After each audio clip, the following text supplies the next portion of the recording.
Madame, Monsieur, bonsoir. Merci de nous rejoindre à la une de l'actualité.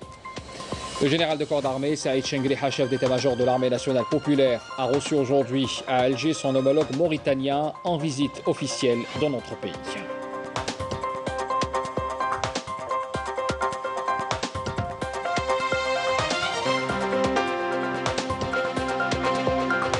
Le Premier ministre, Abdelaziz Jarrad, a présidé ce mercredi la traditionnelle réunion du gouvernement qui s'est déroulée au palais du gouvernement. Le compte rendu complet à suivre tout à l'heure. L'Algérie entamera bientôt la vaccination anti-Covid-19 à une large échelle. Notre pays a opté, vous le savez, pour le vaccin russe Sputnik 5. Les spécialistes de la santé évoquent son efficacité à hauteur de 90%. En attendant, comment les Algériens perçoivent-ils ce vaccin? Élément de réponse dans un reportage signé Yamina Saïdi.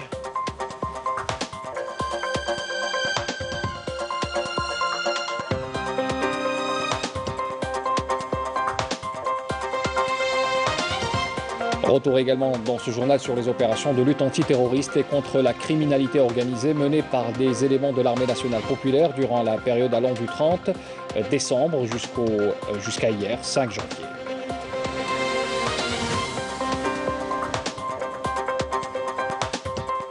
Il y aura du sport également dans ce journal. On parlera de ce carton plein pour nos représentants en compétition africaine, interclub, avec la qualification ce mercredi du Mouloudia d'Alger et du CR Belouizdad pour la phase des groupes de la Ligue des champions africaine. Voilà pour les titres, bienvenue à tous. Le général de corps d'armée, Saïd Chengriha, chef d'état-major de l'ANP, a reçu ce mercredi à Alger son homologue mauritanien, le général de corps d'armée Mohamed Bamba Mokit. Il est en visite officielle en Algérie. Sami Benchir. مرحبا بكم سيد الفريق مرحبا بكم في بلدكم.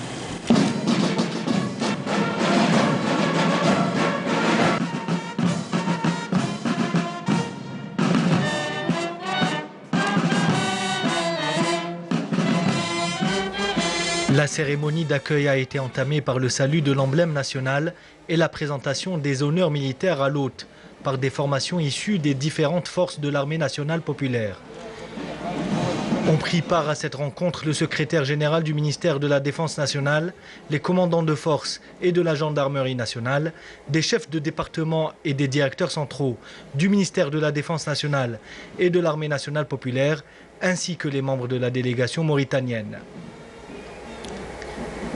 Cette rencontre a constitué une occasion pour les deux parties pour passer en revue l'état de la coopération militaire bilatérale et échanger les analyses et points de vue sur les questions d'actualité et d'intérêt commun.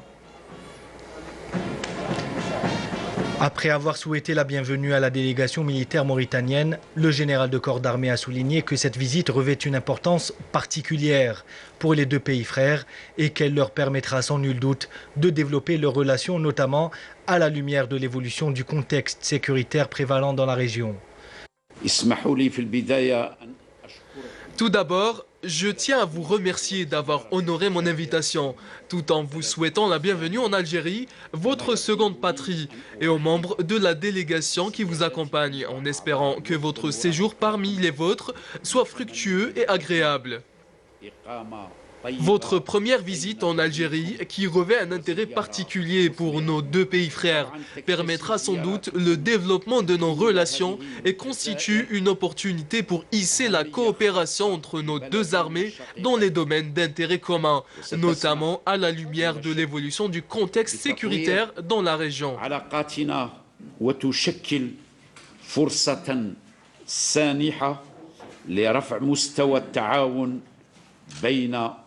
جيشينا في المجالات ذات الاهتمام المشترك خاصة على ضوء تطور الوضع الأمني السائد بالمنطقة. À cette occasion, le général de corps d'armée a souligné que le renforcement de la coopération militaire entre les deux armées sœurs constituait plus qu'une nécessité en vue de faire face aux défis sécuritaires qui s'imposent dans notre région et que celui-ci peut se concrétiser à travers la mise à profit des mécanismes de coopération sécuritaire déjà existants, notamment le CEMOC.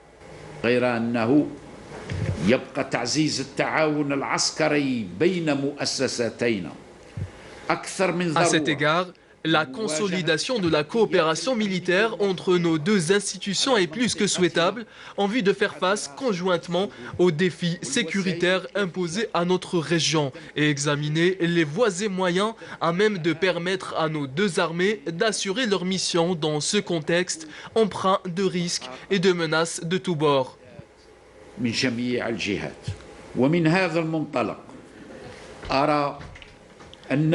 C'est à ce titre que j'estime judicieux de valoriser davantage les mécanismes de coopération sécuritaire déjà existants. À l'instar du comité d'état-major opérationnel conjoint CEMOC, dont la coopération est axée sur l'échange de renseignements et la coordination des actions de part et d'autre des frontières communes des pays membres. Je vous réitère enfin notre entière volonté à œuvrer pour consolider nos relations bilatérales militaires en vue de faire face aux différents défis sécuritaires pesant sur nos régions maghrébines et du Sahel.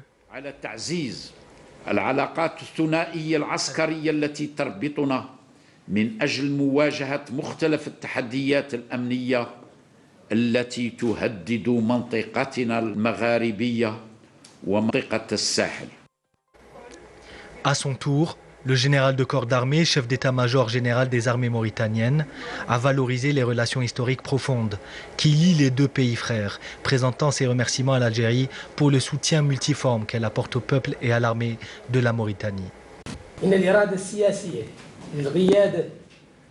La volonté politique des commandements des deux pays frères a de tout temps veillé à travers l'histoire à créer un climat favorable qui participe aux bonnes relations bilatérales, des relations issues de constantes historiques, sociales et religieuses, des relations de bon voisinage et de communauté de destin.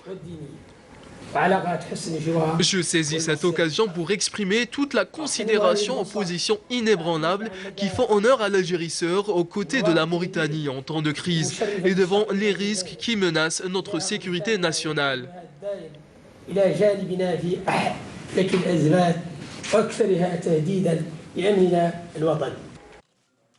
Au terme de cette rencontre, les deux parties ont échangé des présents symboliques, suite à quoi le chef d'état-major général des armées mauritaniennes a signé le livre d'or de l'état-major de l'armée nationale populaire.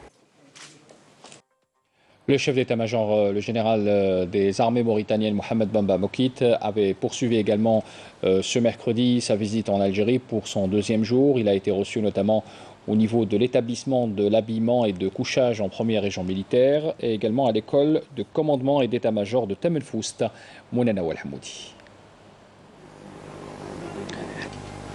Le chef d'état-major général des armées mauritaniennes, Mohamed Bamba Mokit, poursuit sa visite en Algérie pour le deuxième jour, où il a été reçu aujourd'hui au niveau de l'établissement d'habillement et de couchage en première région militaire, accompagné du général-major, directeur des industries militaires relevant du ministère de la Défense nationale.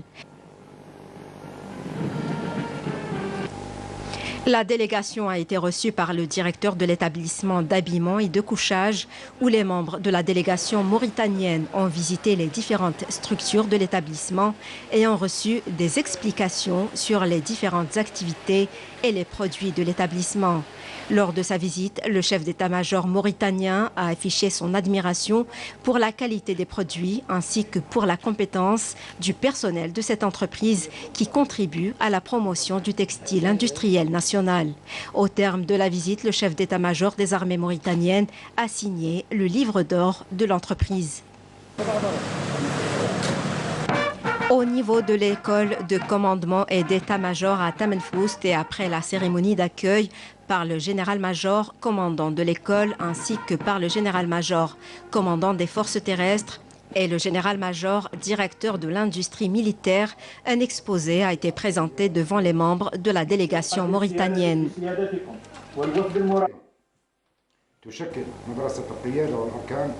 En application du programme de la visite, la délégation militaire mauritanienne a visité le groupe pédagogique qui renferme plusieurs salles destinées à l'enseignement et à la formation, ainsi que les laboratoires de l'informatique et de la communication et le groupe sportif, où la délégation a pris connaissance des moyens dont dispose l'école pour la formation des officiers d'état-major. Au terme de la visite, le chef d'état-major mauritanien a signé le livre d'or de l'école.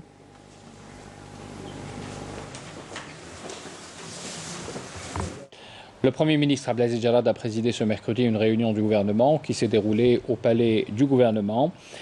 Le gouvernement avait entendu d'abord une communication présentée par le ministre de l'Habitat, de l'Urbanisme et de la Ville relative au projet de décret exécutif instituant le périmètre de protection de Jama' al-Jazair. Le gouvernement avait entendu aussi une communication présentée par le ministre du Tourisme, de l'Artisanat et du Travail familial fixant la nomenclature des activités artisanales et des métiers. Et puis lors de cette même réunion, le gouvernement avait entendu aussi un exposé présenté par le ministre de l'Industrie sur le nouveau dispositif de promotion de l'investissement productif et de la gestion du foncier industriel. Et le gouvernement avait entendu également un exposé présenté par le ministre de l'Intérieur, des collectivités locales et de l'aménagement du territoire sur un projet de marché de gré à gré simple engagé au profit des collectivités locales avec une entreprise publique dans le cadre de la réalisation d'un réseau de distribution de gaz naturel pour le raccordement des agglomérations secondaires et des mechtas. Et puis enfin, le gouvernement a entendu aussi une communication présentée par le ministre des Ressources en eau sur un projet de gré à gré simple entre l'Office national de l'irrigation et de drainage et une entreprise publique engagée dans le cadre de la réhabilitation hydro-agricole du périmètre de Habra Lo 1 et au niveau de la wilaya de Mascara. Pour revenir en détail sur le contenu de cette réunion, je vous invite à écouter le compte-rendu complet du ministre de la Communication, porte-parole du gouvernement, Ammar Belhimara. في المستهل استعرض وزير السكن والعمران والمدينة مشروع مرسوم تنفيذي يؤسس محيط حماية جامع الجزائر ويضبط حدوده وكذا تدابير الأمن الداخلي. من جهته فصل وزير السياحة والصناعة التقليدية والعمل العائلي في مضمون ومحاور مشروع مرسوم تنفيذي يحدد قائمة قطاعات النشاطات التقليدية والحرفي سواء كانوا حرفيين تعاونيات أو مقاولات للصناعة التقليدية والحرفي. أعدت القائمة وفق المعايير الدولية والوطنية كالمدونة الجزائرية للأنشطة الاقتصادية اعتمادا على ترميز جديد للنشاطات. خلال ذات الاجتماع تدخل وزير الصناعة لتقديم عرض حول الآليات الجديدة لترقية الاستثمار المنتج وتسيير العقار الصناعي، وحرصا على ضمان الشفافية اللازمة في ممارسة النشاطات. موضوع القانون الجديد حول الاستثمار سيتم تحديد صلاحيات المجلس الوطني للاستثمار بالدقة، لا سيما حصره على مهمة تحديد استراتيجيات وسياسة تنمية الاستثمار من جهة، والمصادقة على التشريع ذات الأهمية الخاصة بالاقتصاد الوطني من جهة أخرى. كما يستحدث قانون الاستثمار الجديد إعادة هيكلة الوكالة الوطنية لتطوير الاستثمار كنقطة اتصال وحيدة لدعم المستثمرين وترقية الاستثمار بغض النظر عن قيمة الاستثمار المقدم. كما تم اقتراح إنشاء هيئة وحيدة ذات بعد وطني للتكفل بالإشكالية المتعلقة بالعقار الصناعي من كل جوانبه، وتسمى الديوان الوطني للعقار الصناعي.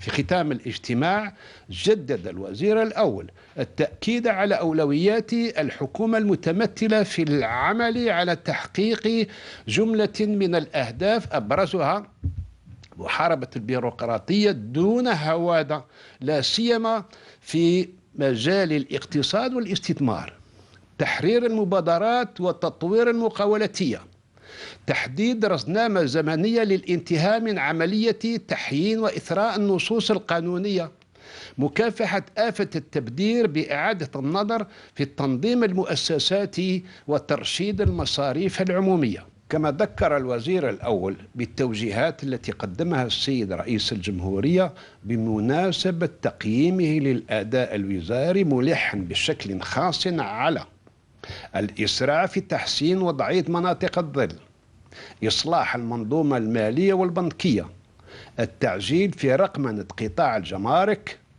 ومكافحة تضخيم الفواتير، إضفاء الشفافية على مختلف النشاطات والمعاملات بفضل إرساء نظام وطني فعال للإحصائيات والرقمنة. Le conseiller du président de la République chargé des zones d'ombre, Brahim Merred, a entamé une visite de travail à Béchar. Il a inspecté plusieurs projets inscrits dans le programme de développement des zones d'ombre, relevant notamment des secteurs des travaux publics, de l'éducation nationale, des infrastructures de base destinées à l'amélioration des conditions de vie des citoyens dans cette région. Camélia Melal. De nouvelles routes, installation d'éclairage public, raccordement au réseau d'alimentation en gaz naturel, en électricité et en eau potable sont autant de projets dont a bénéficié les 16 zones d'ombre de la wilaya de Béchar. Le conseiller du président de la République chargé des zones d'ombre, Brahim Merred, s'est enquis de l'état d'avancement des travaux de réalisation des projets de développement. Il se dit à cette occasion satisfait du taux d'avancement de ces projets. Les acquis réalisés à Béchar sont considérables. On a inauguré de nouvelles routes qui sont réalisées sur des normes de qualité. Ces zones d'ombre ont également bénéficié de projets d'alimentation en eau potable, de raccordement au réseau du gaz et de l'électricité. Ces projets sont donc destinés au développement de ces régions, mais aussi à l'amélioration du cadre de vie de leurs habitants. Sur place, Brahim Merred a saisi l'occasion pour écouter les besoins et doléances des citoyens. Il a rappelé que 2021 sera considéré comme l'année des zones d'ombre par excellence. La plus proche station qui est vers Tarit, 200 km. Donc لازم une station. C'est-à-dire c'est un point noir. On souhaiterait que ces usines implantées dans ces zones offrent du travail aux jeunes de nos régions, car ils sont prioritaires. احنا بدأنا السنة سنة 2020 بدون ولا دينار واحد. En 2020, nous avons commencé à zéro. Pour ce faire, le président de la République a misé sur les compétences et l'expérience des Walis. Et durant cette nouvelle année, d'importantes enveloppes financières seront attribuées pour la réalisation de plusieurs projets de développement destinés aux zones d'ombre, et ce dans le cadre du programme du président de la République, Abdelmadjid Tebboune, pour promouvoir les conditions de vie des citoyens habitant dans les zones d'ombre. Le conseiller du président de la République chargé des zones d'ombre poursuit sa visite à Béchar pour s'enquérir et inaugurer des projets de développement dans plusieurs zones d'ombre, dont la circonscription administrative de Bni Abbas. Le prix du pétrole continue son ascension ce mercredi. Il atteint les plus hauts depuis fin février, au lendemain de l'annonce d'une coupe importante de l'Arabie Saoudite dans sa production d'or noir.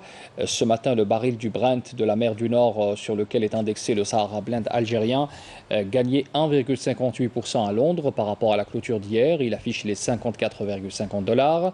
Le ministre de l'Énergie, Abdelmadjid Attal, avait salué à cette occasion l'initiative saoudienne, sans laquelle il n'y aurait pas eu d'accord et qui permettra de maintenir l'équilibre du marché et protège les intérêts de tous les producteurs.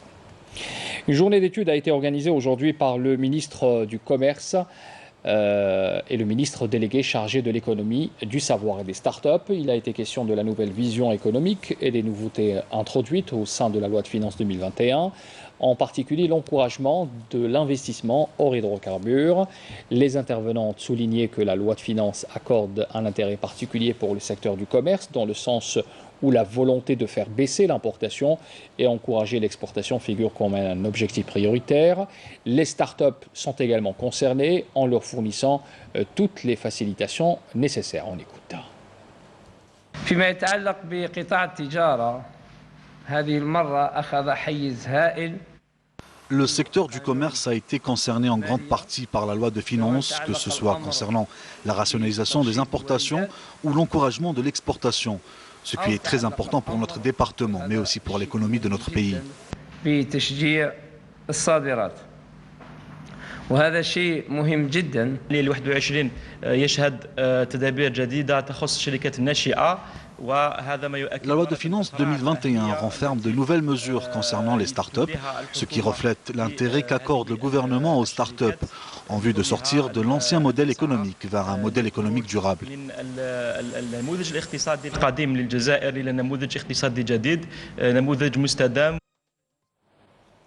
Le bilan Covid pour ce mercredi, 247 nouveaux cas confirmés de coronavirus, 198 guérisons et 4 décès ont été enregistrés durant ces dernières 24 heures selon le comité de suivi de l'évolution de la pandémie en Algérie. L'Algérie entamera bientôt la vaccination anti-Covid-19 à une large échelle. Notre pays a opté, vous le savez, pour le vaccin russe, le Sputnik 5. Les spécialistes de la santé évoquent son efficacité à hauteur de 90%. Une campagne d'information sera d'ailleurs lancée pour sensibiliser à propos de la nécessité de se faire vacciner. En attendant, comment les Algériens perçoivent-ils ce vaccin? Élément de réponse dans ce reportage signé Yamina Seidji. L'Algérie a opté pour le vaccin russe, le Sputnik 5. 500 000 doses seront réceptionnées prochainement en attendant le lancement de l'opération de vaccination. Comment les Algériens appréhendent-ils cette nouvelle? Certains sont soulagés, d'autres sont sceptiques pour de nombreuses raisons. Le manque d'informations à propos du vaccin et la crainte d'éventuels effets secondaires. Je suis pour le vaccin à une condition, Bark. Ils disent le vaccin à la Russie ou à la Chine. Je suis d'accord pour le vaccin. De toute façon, il n'y a pas une autre issue, hein. Il n'y a que le vaccin. Il n'y a pas autre chose. Vous n'avez pas peur qu'il y ait des effets secondaires? Les effets secondaires, ça avec tous les vaccins qui existent déjà auparavant. Mais pour dire qu'on a une appréhension soi.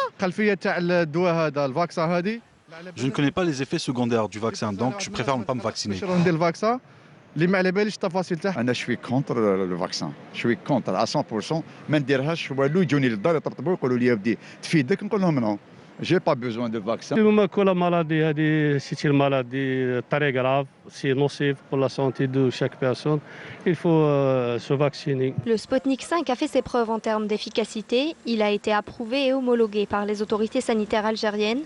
Pour ce qui est des réactions post-vaccinales, aucun cas grave n'a été signalé jusqu'à l'heure. Toute épidémie qui a ravagé le monde a été exterminée grâce à la vaccination. Donc je ne comprends pas pourquoi les gens s'inquiètent autant pour le vaccin anti-Covid-19. C'est un vaccin qui a été découvert, étudié et établi par de grands laboratoires. Ce vaccin est basé sur le système classique de vaccination, c'est-à-dire que ce n'est pas un vaccin vivant, mais un vaccin atténué qui va bien sûr donner une immunité aux gens. Il semblerait que l'immunité est de l'ordre de 8 mois. C'est-à-dire qu'éventuellement, on sera obligé de répéter le vaccin au courant de l'année. Les Russes assurent qu'ils sont en train de vacciner largement leur population locale. Donc le fait que les Russes vaccinent les citoyens russes à une très grande échelle nous donne la confiance sur le fait que ce vaccin est dénué d'effets secondaires. D'après les experts, le vaccin russe est efficace à 91% à condition d'atteindre une couverture vaccinale à hauteur de 60 à 70% de la population. Le personnel médical et les personnes à risque seront les premiers à être vaccinés.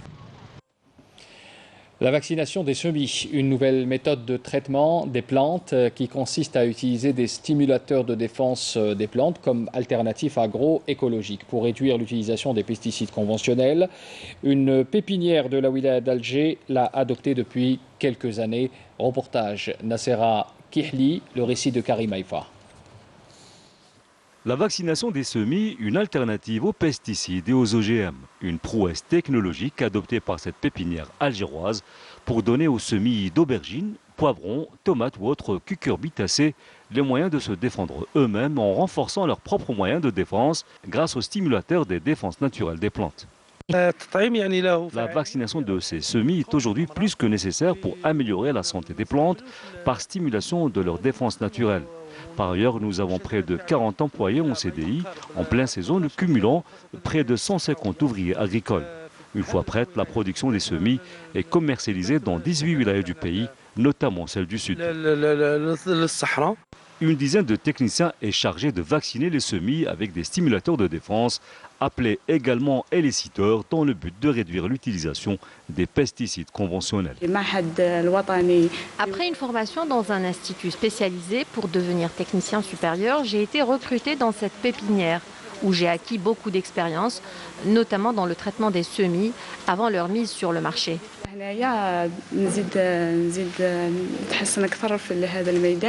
La vaccination des semis, une nouvelle méthode de traitement des plantes, elle consiste à renforcer les propres moyens de défense des plantes grâce à des stimulateurs de défense naturelle plutôt que de combattre directement l'agresseur. Une solution intéressante sur les plans scientifiques et agronomiques qui pourrait bien être une solution d'avenir. Retour à présent sur les opérations de lutte antiterroriste et contre la criminalité organisée menées par les éléments de l'armée nationale populaire durant la période allant du 30 décembre jusqu'à hier, 5 janvier. Le compte-rendu est signé Mariam Damis. Dans le cadre de la lutte antiterroriste et en sus de l'opération de ratissage menée par l'armée nationale populaire à Mselmoun, wilaya de Tipaza, qui a été déjà communiquée et qui s'est soldée par l'élimination de 6 terroristes et la récupération de 6 armes à feu et une quantité de munitions. Un détachement de l'ANP a arrêté 2 éléments de soutien au groupe terroriste à Ain Defla, tandis que 2 pistolets mitrailleurs de type Kalachnikov et 2 chargeurs de munitions ont été découverts à Ain Amenas, alors que 3 bombes de confection artisanale ont été découvertes et détruites à Boumerdes. Dans le cadre de la lutte contre la criminalité organisée et en continuité des efforts intenses visant à contrecarrer le phénomène du narcotrafic dans notre pays, des détachements combinés de l'ANP ont arrêté en coordination avec les différents services de sécurité 28 narcotrafiquants et saisi lors d'opérations distinctes de grandes quantités de kif traités s'élevant à 16 quintaux et 20 kg et ont été introduites via les frontières avec le Maroc. À ce titre, des détachements combinés de l'ANP ont arrêté lors d'opérations distinctes 3 narcotrafiquants et saisi 844 194 kg de kif traité à Naama, tandis que 2 autres narcotrafiquants ont été appréhendés à Béchar où d'autres quantités de la même substance s'élevant à 605 kg ont été saisies. Dans le même sillage, des détachements de l'ANP et les services de la gendarmerie nationale et des gardes frontières ont appréhendé 23 narcotrafiquants et saisi 170 800 kg de kif traité, 127 g de cocaïne et 3070 comprimés psychotropes lors de diverses opérations menées à Ain Mouchent, Tlemcen, Oran, Radaya, Ouargla, Tebessa et Bodj Bouarerij. D'autre part, des détachements de l'ANP ont intercepté à Tamraset, Ain Gizem, Bodj Badji Mokhtar et Ilizi 77 individus et saisi 12 véhicules, 159 groupes électrogènes, 517 marteaux-piqueurs, des outils de détonation et d'autres équipements utilisés dans des opérations d'orpaillage illicite, ainsi que 38,3 tonnes de denrées alimentaires destinées à la contrebande, tandis que 3 autres individus ont été arrêtés et 9 fusils de chasse, 2 pistolets automatiques, 45 890 cartouches pour fusils de chasse, 48,2 tonnes de cuivre, 29 250 paquets de tabac, 4 868 unités de différentes boissons et 384 téléphones portables ont été saisis lors d'opérations distinctes menées à Biskra, Mostaganem, Tlemcen, Jijel, Al-Wad, At-Taraf, Ouargla et Tindouf. De même, des tentatives de contrebande de grandes quantités de carburant s'élevant à 8 942 litres ont été déjouées à Tebessa, Souqahras, At-Taraf et Bodj Badji Mokhtar. Dans un autre contexte, 40 immigrants clandestins de différentes nationalités, dont 17 Marocains, ont été interceptés à Tlemcen, Tamraset, Ouargla, Naama, Sidi Bel Abbas, Tebessa et Béjaïa. David Schenker, secrétaire d'État adjoint américain en charge des questions du Proche-Orient et de l'Afrique du Nord au département d'État, effectue une visite en Algérie en ce moment. Il sera reçu en audience par le ministre des Affaires étrangères, Sabri Boukadoum. Ce déplacement sera l'occasion de renforcer le dialogue et la concertation entre l'Algérie et les États-Unis d'Amérique sur les questions bilatérales ainsi que régionales et internationales d'intérêt commun, notamment le Sahara occidental et la situation en Libye et au Sahel. La désignation du Sahara occidental au Royaume et du Royaume du Maroc comme 2 territoires distincts dans le cadre d'un accord en cours entre l'Union européenne et le Maroc est une avancée importante. C'est ce qu'indique le Front Polisario qui s'est réjoui du fait que la position affichée en décembre par le président américain sortant concernant le Sahara occidental n'ait pas eu d'effet sur les pays européens. On termine par le sport avec ce carton plein pour nos représentants en compétition africaine. Interclub avec la qualification ce mercredi du Mouloudia d'Alger et du CR Belouizdad pour la phase des groupes de la Ligue des champions africaine aux dépens respectivement du club tunisien du CS Sfax et des Kenyans de Gor Mahia.